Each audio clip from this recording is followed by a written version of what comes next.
السلام عليكم ورحمة الله وبركاته. إن شاء الله في هذا المقطع سأعطيكم 3 أو 4 رموز هي تنبيهات من الله سبحانه وتعالى، يعني في المستقبل كي لا تصاب بالمرض. ويعني المؤمن أمره كله خير، كما تعلمون أن أمر المؤمن كما قال رسول الله صلى الله عليه وسلم أن أمر المؤمن كله خير.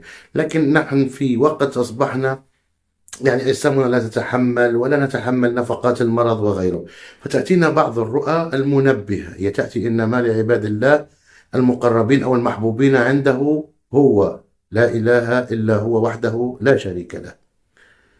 المهم إخواني، هذه رموز يبعثها الله للإنسان كي يكون مستعد لهذا المرض الذي قد يصيبه لا قدر الله، فيكون له تنبيه أن يهتم بصحته مثلا، أو يكون يعني مركز على غذائه، أو أن يهتم مثلا بالرياضة بأشياء معينة، أو أن يأخذ أدويته إن كان يتجاهلها أو يغفل عنها.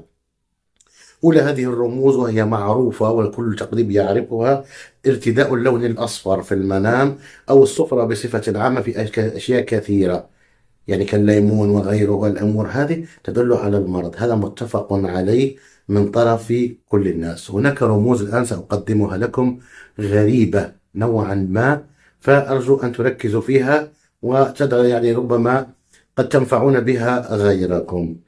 عندما ترى في منامك حيوان شرس وأنت خائف منه ولا يهاجمك، قل أنت لماذا أنا أراه؟ سيقال لك مس أو قرينك أو سحر أو كذا. لا يا أخي، هذا دليل على مرض كالأسود والنمور أحيانا إذا لم يهاجمك.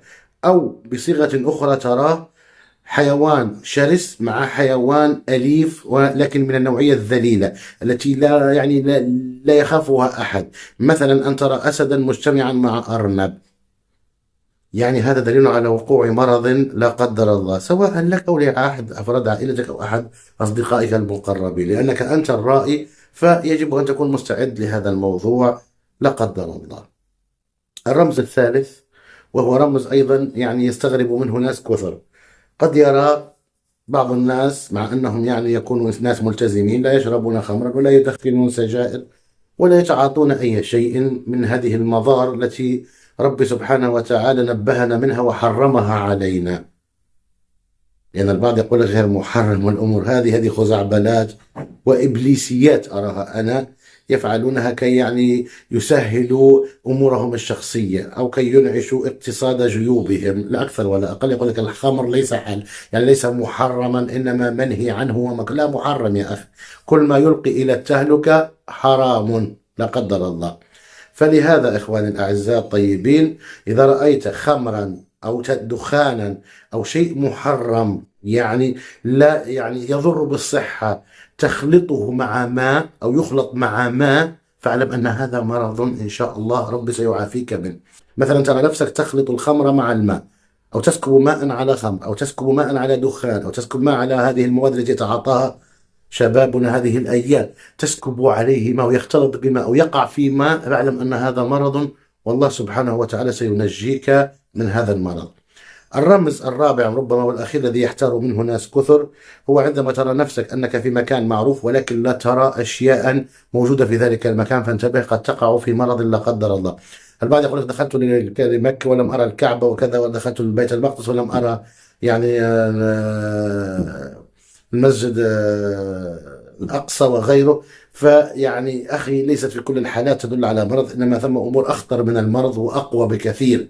فالمريض مريض القلب أي مريض النفس، ليس الأمراض الذي نصاب بها، إنما هذه أمراض يعني رفع درجاتنا وحط كثير من ذنوبنا أو مغفرة الذنوب الكثيرة التي تلازمنا كل يوم.